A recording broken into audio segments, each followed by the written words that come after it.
It won't surprise anyone to hear that I'm not familiar with this particular sportsman, outside of the fact that you can cheese through Tecmo Bowl with him, but someone who can play 2 sports to a professional standard must have a worthy enough name to put to an excellent game, surely. I'm still waiting for the WG Grace 5-in-1 combination cartridge at some point.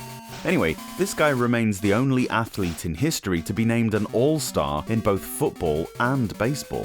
His list of honorifics also includes the obviously prestigious the greatest athlete in video game history. A venerable and sought-after epithet for sure. Seeing as how it's tough to get one sport right on the Game Boy, suffice to say I don't hold out a great deal of hope for this. Firstly, the football game tries far too hard to be a simulation rather than a playable experience. This is a painfully slow rendition of football. You can only see the field around where the ball is, in 15-yard increments. The player you control has a circle around him, so is more visible than one where he's just flashing, as I've seen before. If you are defending, press A when near the player with the ball, who is also circled, to try to tackle him. Whether or not it comes off is pure chance, and there doesn't seem to be anything you can do to improve said chances. It'll either happen or not. In between each play, you see the usual status screen with the score and time. You can also find out what yard line you're on and the current down. You can cycle through your players to choose who you'd like to control once play resumes. What I mean when I say the game tries to be a simulation becomes clear when you're on offense. You see this timer at the bottom right of the screen, and you have to hike the ball before this counts down, or you'll be penalised. You seem to get penalties given against you entirely at random as well. You can just be trying to start a play and be given a 5-yard penalty. For what, I don't know. The one thing I kind of like in American football games is trying to kick a field goal, but here it's automatic. You don't even get to do it yourself. Baseball has had a bit more success than football on the system so far, so hopefully it'll save the cat here. You can choose innings and 2 from 7 teams.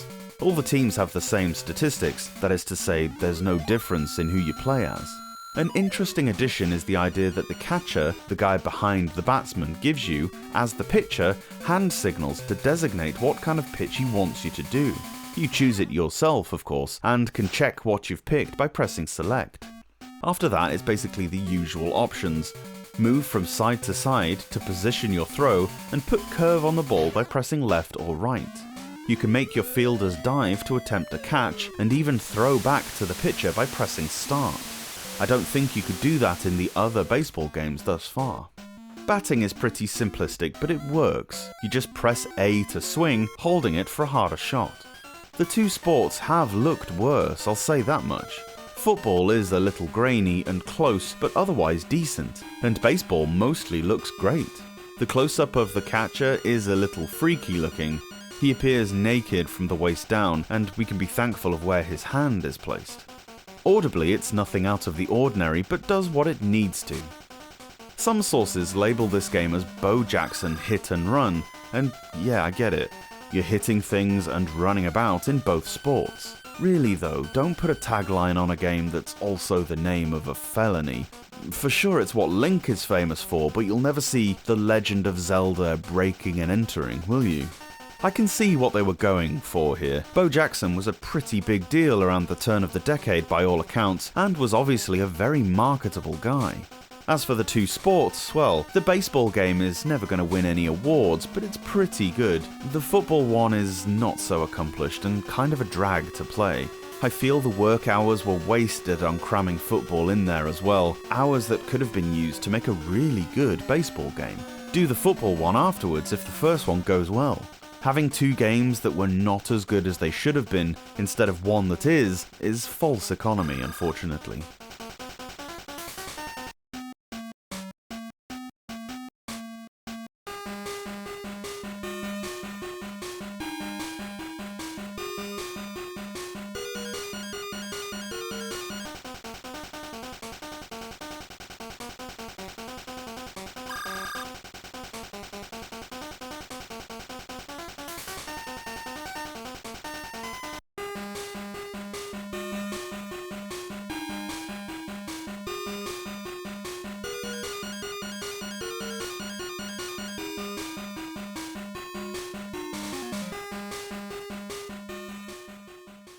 Thanks so much for watching this video.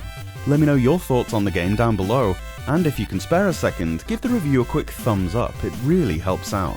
Subscribe to the Portable Power Podcast for a new Game Boy review every day from Monday to Friday.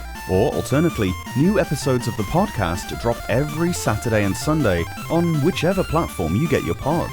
See you later on.